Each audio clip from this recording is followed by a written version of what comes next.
Fakaro knows that survival often requires change. Even if How did you come to be among the Tenakth? it's quite a story, but not a... Are you sure you want to hear it?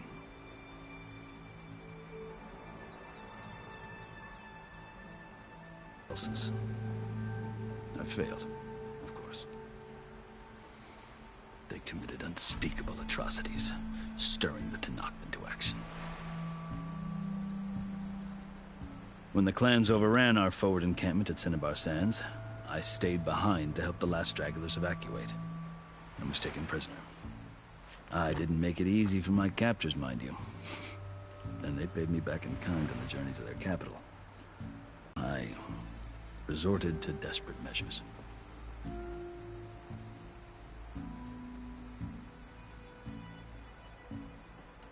So when you met the Tenakth chief, you did something desperate? Now, I'd kept my ears open as the Tenakth dragged me along, and I heard mutterings about a kind of trial by combat that they revere.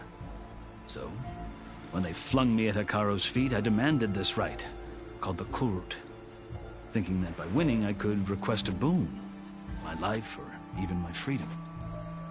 The other Tenakth howled, but Hikaru stared them down, and then his gaze fell upon me. Evidently, he appreciated my ingenuity. He allowed me to participate in the Kulrut. Little did I know what I was in for.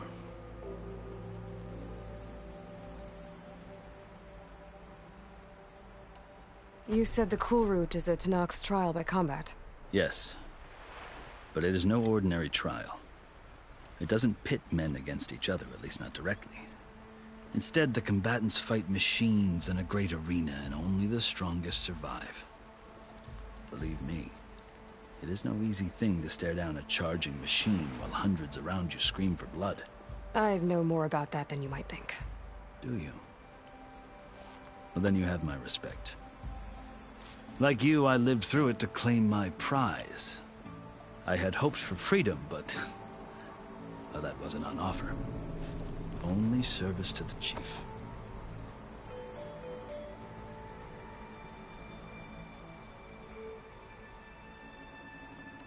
You wound up serving the Tenakth chief. The winners of the Kulrut must serve the chief as his marshals. You mentioned that word before. What does it mean? The word itself refers to a kind of protective spirit from the ancient past.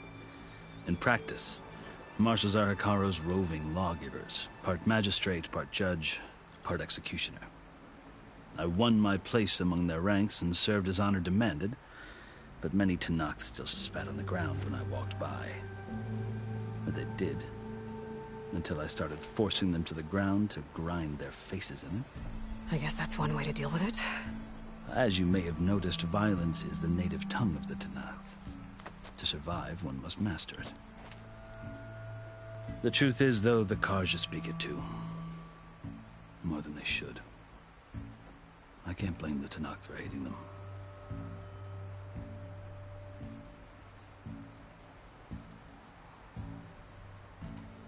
So then, are you still Karja? Part of me, yes. Always. Yet there is much to admire about the Tenakth. Especially their chief.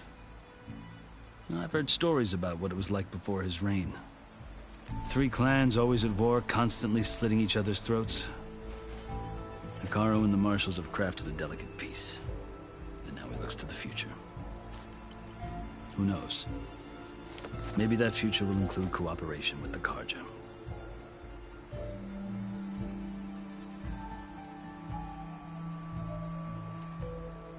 The Karja talk about Hikaru as if he's a monster.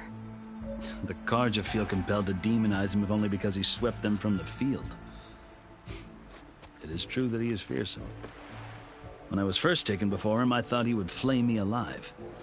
But he is no bloodthirsty tyrant like the Mad Sun King was. I'm sure you'd interest him. So, that's my story. You're the first Easterner to hear it, but not the last. The Karja need to know what I have learned. Yeah. The way you talk about the Tenakth is a lot different than how they do.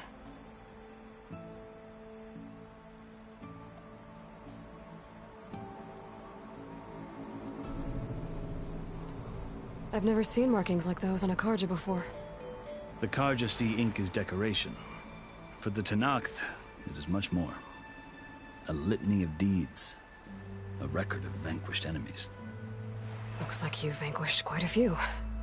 I've fought my share of battles.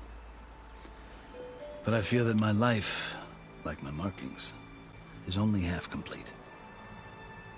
This side shows my martial deeds.